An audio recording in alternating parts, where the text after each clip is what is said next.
বোমা ফেটে গেছে। মাননীয় প্রধান বিচারপতি এবং আপিল ডিভিশনের আরেকজন বিচারপতি 5ই অগাস্টের পরে ক্যান্টনমেন্টে থাকার পর এই অন্তর্বর্তীকালীন সরকার একটি সাইন নকল করে, প্রধান বিচারপতির একটি সাইন নকল করে দাবি করেছে যে প্রধান বিচারপতি মতামত দিয়েছে যে অন্তর্বর্তীকালীন সরকার গঠন করা যেতে পারে, যেটা মিথ্যা এবং ভুয়া। তাহলে এই যে 9 মাস তারা নিজেদেরকে সরকার দাবি করে বাংলাদেশকে শাসন করছে, এই যে বাংলাদেশের এই ভয়ঙ্কর অরাজক অবস্থা, এই যে তারা করিডোর দিয়ে দিচ্ছে, বন্দর দিয়ে দিচ্ছে, ডিপসি দিয়ে দিচ্ছে, ক্রমাগতভাবে হাজার হাজার লোককে আসামি করে মামলা করা হয়েছে, কয়েক লক্ষ লোককে গ্রেফতার করা হয়েছে, যা কিছু করেছে গত 9 মাস সবকিছু অবৈধ। সেনাবাহিনীর এই প্রকাশিত তালিকা এমন একটি বিস্ময়ের জন্ম দিয়েছে যে কমপ্লিটলি সাধারণ জনগণ প্রশ্ন করছে যে তাহলে তোমরা আমাদের সাথে প্রতারণা করেছো, তাহলে তোমরা আমাদের সাথে মিথ্যা কথা বলেছো, প্রধান বিচারপতির স্বাক্ষর নকল করে তুমি বলতে চাইছো যিনি স্বাক্ষর করেছেন, অথচ আমরা এখন লিস্টে দেখতে পাচ্ছি যে প্রধান বিচারপতি ক্যান্টনমেন্টে ছিলেন, তাহলে তিনি শুনানিই বা করলেন কখন, মতামতই বা দিলেন কখন? এই প্রশ্ন আমি সাধারণ মানুষকে রেখে গেলাম যে একটা জালিয়াত, একটা ফ্রড, একটা চোর, একটা ডাকাত কি ভয়ঙ্কর ডাকাতি করেছে, ফ্রড করেছে এই পুরো জাতির সাথে। বাংলাদেশ সেনাবাহিনীর জনসংযোগ অধিদপ্তর থেকে একটি তালিকা প্রকাশ করা হয় এবং এই তালিকাটি এতই একটি চাঞ্চল্যকর তালিকা, অ্যাটলিস্ট যারা আইনগুলোকে লক্ষ্য করেছেন বা বাংলাদেশের সাধারণ মানুষই বলেন, সবার জন্যই এটা ছিল একটা বিস্ময়ের ব্যাপার, কিন্তু আমার জন্য এটি বোমা ফাটাবার মতো বা বিস্ফোরিত হওয়ার মতো একটি ঘটনা। কেননা বাংলাদেশ সেনাবাহিনী গত 5ই অগাস্টের পর, 2024 সালের 5ই অগাস্টের পর বাংলাদেশের যেসব গুরুত্বপূর্ণ ব্যক্তিরা বিভিন্ন ক্যান্টনমেন্টে আশ্রয় নিয়েছিলেন, দেশে ভয়ঙ্কর ঘটনা ঘটে যাওয়ার মুহূর্তগুলোর সময়ে সেটির একটি তালিকা তারা প্রকাশ করেছেন। সেই তালিকার মধ্যে আপনার 17 এবং 18 নম্বর দুটি নাম দেখে চমকে উঠতে হয়। এই দুটি নামের একটি হচ্ছে প্রধান বিচারপতি ওবায়দুল হাসান শাহিন, তার নাম আমরা দেখতে পাচ্ছি, এবং 18 নম্বরে আপিলের ডিভিশনের আরেকজন বিচারপতি এনায়েতুর রহিম, তার নাম। কিন্তু কেন এই দুইটা নাম দেখে আমি বলছি বোমা ফাটাবার মতো চাঞ্চল্যকর? এর কারণ হচ্ছে যে এই যে বর্তমানে যে অন্তর্বর্তীকালীন সরকার রয়েছে, যাদেরকে আমি গত 9 মাস থেকে টোকাই এবং অবৈধ এই দুটো বলে অভিহিত করেছি, অনেকেই আমাকে বলেছেন যে আপনি এগুলো একটা পলিটিক্যাল রেটরিক, আপনার এভাবে বলা উচিত না, তারা কেন অবৈধ, নানান ভাবে আমার কাছে জানতে চেয়েছেন, আমি সেটা জবাবও দিয়েছি। কিন্তু সেনাবাহিনী এই তালিকা প্রকাশ করবার পর যে ঘটনা ঘটেছে, আমার মনে হয় সেটা দর্শকদের জানা উচিত। আপনারা জানেন যে অন্তর্বর্তীকালীন সরকার নামে যারা আছে সংবিধানে, এই অন্তর্বর্তীকালীন বা ইংরেজিতে যেটাকে ইন্টারিম গভর্নমেন্ট বলা হয়, তার কোন রকমের অস্তিত্ব নেই। আপনি সংবিধানের কোন অনুচ্ছেদ খুঁজে, আপনি সংবিধানের কোন প্রভিশন খুঁজে, কোন রেফারেন্সে এই অন্তর্বর্তীকালীন সরকারের কোন ধারণাই পাবেন না। ফলে এটি কিভাবে গঠিত হবে, কিভাবে গঠিত হওয়া উচিত, এর ফরমেশন কেমন হবে, কতজন থাকবে, এগুলোর কোনো ধরনের রেফারেন্স নেই। কিন্তু আমাদের সংবিধানের অনুচ্ছেদ 106-এ একটি কথা বলা রয়েছে, যেটিকে কেন্দ্র করে এই অন্তর্বর্তীকালীন সরকার দাবি করেছে যে আমরা অনুচ্ছেদ 106-কে মেনটেন করেই সরকার গঠন করেছি। দর্শকদের জন্য আমি এই অনুচ্ছেদটি একটু পড়ে শোনাবো, তারপরে আমি বলবো যে সেনাবাহিনীর প্রকাশিত তালিকা কেন আমার কাছে চাঞ্চল্যকর এবং বুম ফাটানোর মতো। আমি সংবিধানের 106 অনুচ্ছেদ পড়তে গিয়ে যেটা দেখতে পাচ্ছি, আপনারাও জেনে নেন, সেটা হচ্ছে এমন: যদি কোনো সময়ে রাষ্ট্রপতির নিকট প্রতীয়মান হয় যে আইনের এইরূপ কোনো প্রশ্ন উত্থাপিত হইয়াছে বা উত্থাপনের সম্ভাবনা দেখা দিয়েছে, যাহা এমন ধরনের ও এমন জনগুরুত্ব সম্পন্ন যে সেই সম্পর্কে সুপ্রিম কোর্টের মতামত গ্রহণ করা প্রয়োজন, তাহা হইলে তিনি প্রশ্নটি আপিল বিভাগের বিবেচনার জন্য প্রেরণ করিতে পারিবেন। মানে আপিল বিভাগে পাঠাবে তাদের বিবেচনার জন্য, এবং এখানে বলা হচ্ছে এবং উক্ত বিভাগ স্বীয় বিবেচনায়, অর্থাৎ তাদের নিজেদের বিবেচনায় উপযুক্ত শুনানির পর প্রশ্নটি সম্পর্কে রাষ্ট্রপতিকে স্বীয় মতামত জ্ঞাপন করিতে পারিবেন। অর্থাৎ যদি বাংলাদেশে এমন কোনো ঘটনা ঘটে যেটি জনগুরুত্বপূর্ণ সম্পন্ন, যার কোনো রকমের ক্লু খুঁজে পাচ্ছে না কেউ, এবং সেই ঘটনার প্রেক্ষিতে পরবর্তী স্টেপ কি হবে সেটি বিবেচনার জন্য রাষ্ট্রপতি আপিলের ডিভিশনে জানতে চাইতে পারেন যে এটার পরবর্তী প্রতিকার কি বা কি হতে পারে। তখন আপিলের ডিভিশন নিজের বিবেচনায়, অর্থাৎ তার যদি মনে হয়, তার যদি এমন একটা সিচুয়েশন হয় যে না এটার ব্যাপারে আমি মতামত দিব বা মতামত দেওয়া উচিত, তখন তারা সেই মতামত রাষ্ট্রপতির কাছে জানাবেন। কিন্তু সেনাবাহিনীর এই তালিকা প্রকাশের পর আমরা দেখতে পাই যে 5ই অগাস্টের পর প্রধান বিচারপতি ওবায়দুল হাসান এবং আপিলের ডিভিশনের আরেকজন বিচারপতি এনায়েতুর রহিম দুইজনই ক্যান্টনমেন্টের ভেতরে ছিলেন। এখন আমার প্রশ্ন হচ্ছে যে এই যে তখন বলা হয়েছিল যে প্রধান বিচারপতি মতামত দিয়েছে যে একটি অন্তর্বর্তীকালীন সরকার গঠন করা যেতে পারে, আমরা সেই সময় সেই নথিটি দেখেছি। দর্শক, আপনারা সেই নথিটি সম্ভবত স্ক্রিনে দেখতে পাচ্ছেন। আমার মনে হয় সেই স্ক্রিনটি আমি এমনভাবে দিচ্ছি যাতে আপনারা অল্প করে একটু পড়ে নিতে পারেন। এখন আমার প্রশ্ন হচ্ছে, যদি প্রধান বিচারপতি এবং আপিলের ডিভিশনের আরেকজন বিচারপতি সেই সময় ক্যান্টনমেন্টে থাকেন, তাহলে তারা ঠিক কি করে রাষ্ট্রপতির কাছ থেকে রেফারেন্সই বা পেলেন, বা রাষ্ট্রপতি তাদেরকে রেফারেন্স দিল এবং তারা সেইটা অনুযায়ী তাদের স্বীয় মতামত দিলেন? এখানে কিন্তু আরেকটা কথা বলা আছে যে উক্ত বিভাগ স্বীয় বিবেচনায় উপযুক্ত শুনানির পর, অর্থাৎ সেটার উপযুক্ত হিয়ারিং হবে। সেই হিয়ারিংটা কখন হয়েছে? ক্যান্টনমেন্টের ভেতরে। ক্যান্টনমেন্টের ভেতরে প্রধান বিচারপতি ছিলেন কই? আমরা তো কোনো শুনানির কথা শুনতে পাইনি। এরকম একটা অন্তরীণ অবস্থাতে, এরকম একটা ভয়ঙ্কর অবস্থাতে প্রধান বিচারপতি নিজের যান বাঁচাবার জন্য তিনি ক্যান্টনমেন্টে পরিবার সহ আশ্রয় নিয়েছেন, এবং আপিলেট ডিভিশনের আরেকজন বিচারপতিও সেখানে তার পরিবার সহ আশ্রয় নিয়েছেন। প্রিয় দর্শক, আপনি বলুন তো যে সেই সময় উপযুক্ত শুনানিটা কখন হলো? এখানে আরেকটি চাঞ্চল্যকর তথ্য দেওয়া প্রয়োজন বলে মনে করি। বাংলাদেশ সংবিধানের 106 নম্বর অনুচ্ছেদ অনুযায়ী এই ধরনের জনগুরুত্ব সম্পন্ন বিষয়ে মতামত চাইতে পারেন রাষ্ট্রপতি, যদি রাষ্ট্রপতির কাছে প্রতীয়মান হয়। শুধুমাত্র রাষ্ট্রপতির কাছেই মনে হতে হবে। এখানে কিন্তু পরিষ্কার করে লেখা আছে, এখানে বাট, ইফ, যদি, কিন্তু এগুলো কিচ্ছু নেই।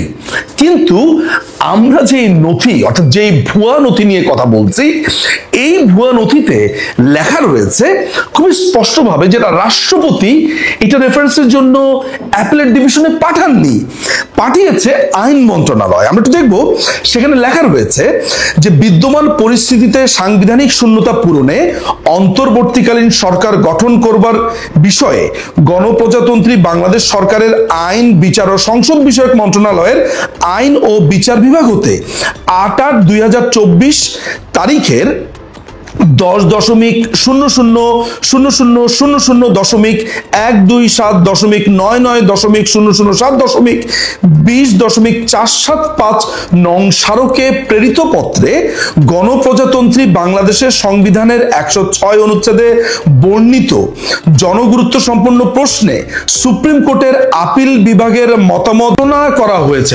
বাট এটা আইন মন্ত্রণালয় চেয়েছে। এখন প্রশ্ন আসছে যে সংবিধানের রাষ্ট্রপতির কাছে প্রতীয়মান হতে হবে, আইন মন্ত্রণালয় কেন পাঠালো আপিলেট ডিভিশনের কাছে? এটা একটা প্রশ্ন বটে। এবং সেটা শুনানিও নাকি এই আসাদুজ্জামান নামে এই ঘুরে এসে জুড়ে বসা এই অ্যাটর্নি জেনারেল করেছে।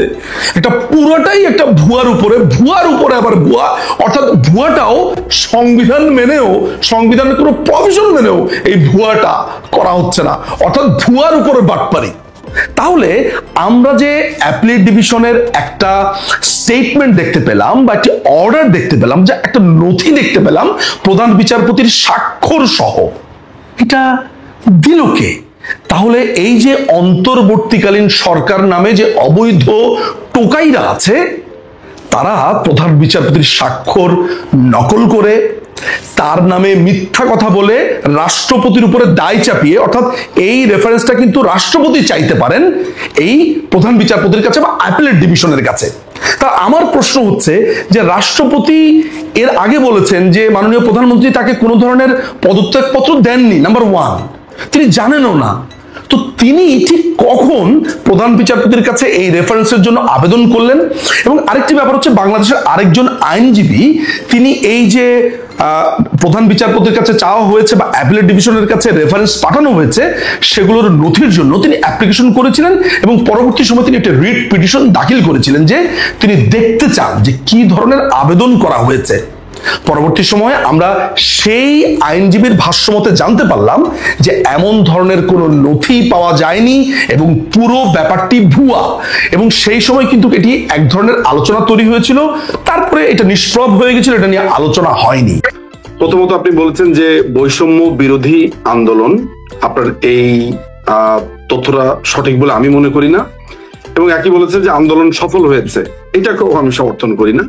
আচ্ছা, আমি বারবার বলে এসেছি এটি একটি জঙ্গি এবং টোকাইদের হামলা ছিল, এটি একটি ষড়যন্ত্র ছিল, যেখানে সেনাবাহিনীর একটা বিপদগামী অংশ এই জঙ্গি টোকাইদের সাথে ছিল বলেই আজকে বাংলাদেশের এই অবস্থা হয়েছে। যারা কোটার বিরুদ্ধে বা কোটা সংস্কারের বিপক্ষে ছিল যেই অংশটা, তাদের দাবি, তাদের এই চাওয়াটার সাথে আমরা শুরু থেকেই তাদের সাথে ছিলাম, এমনকি মাননীয় প্রধানমন্ত্রী নিজেও একমত ছিলেন, আমিও এখনো পর্যন্ত তাদের সাথে আছি। ওই অংশটা পরাজিত হয়েছে। ওই অংশটা পরাজিত হয়েছে, কেন পরাজিত হয়েছে সেটা আমি আপনাকে বলি। 50,000 পুলিশ নিয়োগ দেবে, পররাষ্ট্র মন্ত্রণালয়ে 200, 300, 400, 500 জনকে আপনার প্রেষণে যোগ দেওয়ানো হচ্ছে। আপনার যে লোক রিটায়ার করেছে 20 বছর আগে, তাকে কোনো ধরনের কথা নাই বার্তা নাই, তাকে এনে আপনার চুক্তিভিত্তিক নিয়োগ দেওয়া হচ্ছে। তারপরে এই যে দখলদার বাহিনীর প্রধান যে ইউনুস, তার সমস্ত যারা কর্মচারী, সে কথিত কর্মচারীদেরকে নিয়োগ দিয়েছে, সেগুলো ইচ্ছে মতো নিয়োগ দেওয়া হয়েছে। পুলিশে বলেন, বিভিন্ন জায়গাতে বলেন, কোনো ধরনের পরীক্ষা ছাড়া যেই সাধারণ ছাত্রছাত্রীরা যেই স্বপ্নটা দেখেছে যে বাংলাদেশে প্রত্যেকটা মানুষ একটা সুনির্দিষ্ট পরীক্ষা, এমসিকিউ পরীক্ষা, ভাইভা, এগুলো দিয়ে তারা উত্তীর্ণ হবেন সরকারি চাকুরিতে, তারা বলেছেন যে কোনো কোটা প্রথা বা সুনির্দিষ্ট কিছু বিষয়ে কোটা প্রথা থাকতে পারে, এটা তাদের দাবি ছিল, সেখানেও দ্বিমত ছিল। আমি সবকিছুকে অ্যাভারেজে ধরছি যে যারা এই আন্দোলন করেছে তারা হয়তো বা 4 থেকে 5% বা 10% এই ধরনের চেয়েছে, তারা পরাজিত হয়েছে। ওদের মাথাতে কাঁঠাল ভেঙে যারা খেয়েছে, যারা ওদেরকে এই ধরনের পুরো ঘটনাটাতে নেতৃত্ব দিবে বলে তারা ছাল পরে এসেছিল, তারা ছিল জঙ্গি, তারা ছিল টোকাই, এবং তাদের একটা উদ্দেশ্য ছিল, তারা একটা ইন্টারন্যাশনাল ষড়যন্ত্রের একটা অংশ ছিল। তারা তাদের মধ্যে এসে সেই নেতৃত্ব স্থানটা তারা দখল করেছে, করে তারা সামনের ফ্রন্টে এসেছে। পরবর্তী সময় যখন বিট্রায়ালটা হয়েছে, তখন যারা মূলত এই কোটার রিয়েল দাবিদাররা ছিল, তারা কিন্তু কেউ নেই।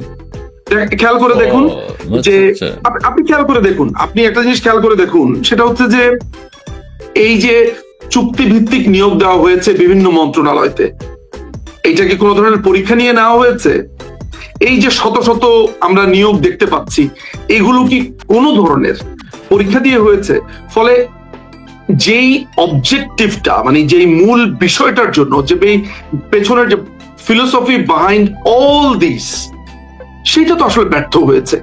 সুতরাং আপনি যখন এটাকে একটি আন্দোলন বলেন, তখন এই 9 মাস পরে আপনার চোখের সামনে এই জিনিসটা দেখার পরেও এইটির একটি ন্যারেটিভ দাঁড় করায় যে ওটি একটা আন্দোলন ছিল।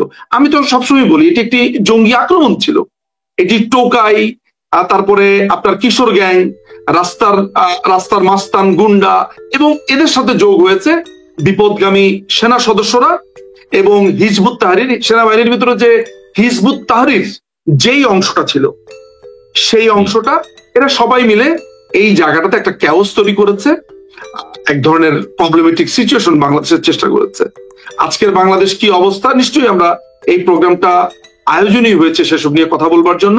আচ্ছা, আমি এই আলোচনার মধ্যে আপনার প্রথম কি কোশ্চেনটা, অর্থাৎ মূল প্রশ্নটা আসলে আমি খেয়ে হারিয়ে ফেলেছি।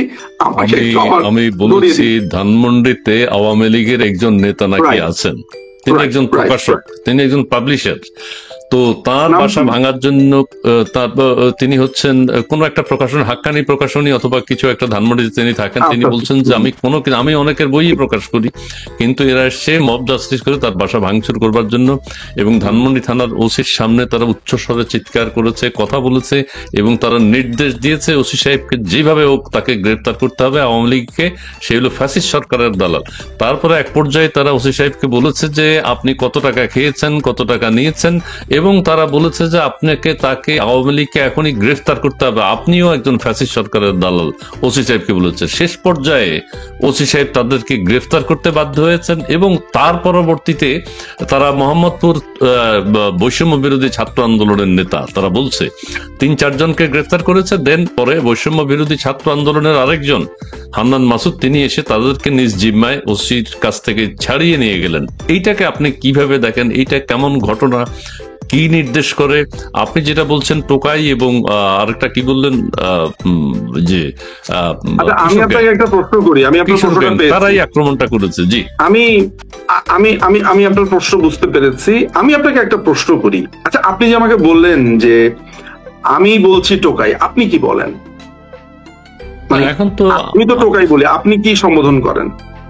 আমি সেভাবে হয়তো বলি না, কিন্তু আপনারটা শুনি, এবং আমি কে কে কি বিশেষণ দিয়েছে আমি সেগুলো নিয়ে আলাপ করি। তোমরা যারা এই প্রোগ্রামটা এই মুহূর্তে দেখছো, ইসমাইল ভাই যে প্রশ্নটা করেছে, তো মানে আমার কাছে করেছে, ধরে নাও, আমি ধরো যুক্তির খাতিরে ধরে নেই যে বাংলাদেশ আওয়ামী লীগের ব্যাপারে তোমরা অনেক ধরনের অভিযোগ দিয়েছো, বাংলাদেশ আওয়ামী লীগের ব্যাপারে তোমাদের নানান ধরনের আলাপ আছে, কেউ পজিটিভ নেগেটিভ মিক্সড, অনেক ধরনের। আমি না বাংলাদেশ আওয়ামী লীগের দলটাকে আমি একটু দূরে সরিয়ে রাখি, আমি বিএনপি কেও দূরে সরিয়ে রাখি, আমি অন্যান্য দলকে দূরে সরিয়ে রাখি। আমি শুধুমাত্র তোমাদের কাছে একটা জিনিস জানতে চাইবো, যেটা ইসমাইল ভাইয়ের মাধ্যমে তোমাদের কাছে জানতে চাইবো, তোমরা কি স্বপ্নটি দেখেছিলে? তুমি যে স্বপ্নটা জুলাই এবং অগাস্টে দেখেছিলে, তোমার কাছে মনে হচ্ছে না যে তোমাকে কোনো না কোনো ভাবে বা তোমাদের কোনো না কোনো ভাবে প্রতারিত করা হয়েছে?